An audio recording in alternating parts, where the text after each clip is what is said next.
You're watching The Morning Show on CKWS.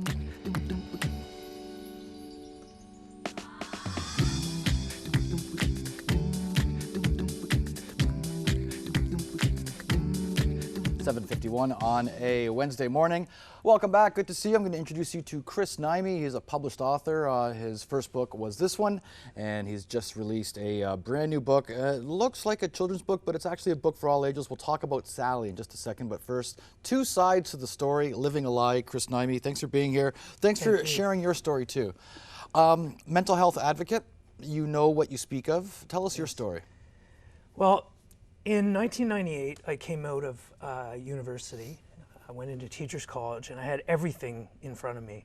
I had my degree, I had a couple of scholarships, I was on the dean's list, I was president of the student council at Western for kinesiology, went to Western University and had everything going. But as I entered the teaching profession, some things that had sort of built up through the years, because I had struggled with mental health since I was a teen, but continued to hide it from people. That's what happens. Yeah, and the word fine was my big mask.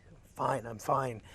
But in university, I started to have some waves of ups and downs, and the ups where I was full of energy and excited about things. And the downs were scary. The downs were scary. I would lock myself in the dorm room and I wouldn't come out.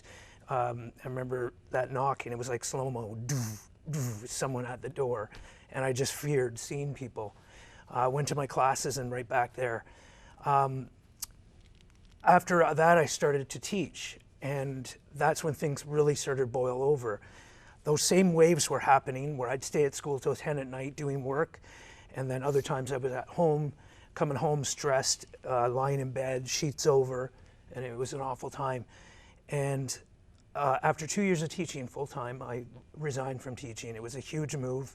I used writing as my reason for leaving, but my reason was illness. When you're at school and you're, as a staff member, hiding in the washroom during lunch hours because you hate yourself and you're not happy and you're scared to face people, and you're lying on the bathroom floor for 40 minutes at lunch, you know there's an issue. But I denied it and I hid that. And finally, after leaving teaching, I went into my major mania of, after I was diagnosed bipolar disorder, went to my major mania and down to my major low in 2001. That I really wasn't convinced that I was dealing with illness until I hit that major low. But talking to a professional, a therapist, a doctor, perhaps being prescribed medication, antidepressants, helped. Oh, Came yeah. out of a dark tunnel, and these are your memoirs, two sides to the story, living a lie, a battle with mental illness. And now you're talking about it, because there are people out there who probably listening to, empathizing, or say, I think I know what he's talking about, I'm not quite sure. Bottom line, see a doctor. Oh, my main message, first of all, is that healing can happen. Yep. I've been through the worst. My whole life was redirected because of illness. I lost relationships, I lost friendships, jobs, everything. But I found a way. And the way I did that was I realized that I was the key to my healing. I need my medication, I need my doctor, I need my exercise, I need my building my faith. And it doesn't go away, it'll always be there. It'll always be there. How you deal with it. Yep. But I realized that I was the key component. If I took the reins of my life and started to work on myself, it would happen, and it started to build, and it was exponential. Everything I did just kept taking me further and further. And I realized that if I didn't speak up from the beginning, I wouldn't be where I am. And hiding it for all those years definitely took me on a different curve where maybe I could have, had less of a road to travel or less of a climb if I had spoken up even earlier and stopped saying, I'm fine, I'm fine, I'm fine.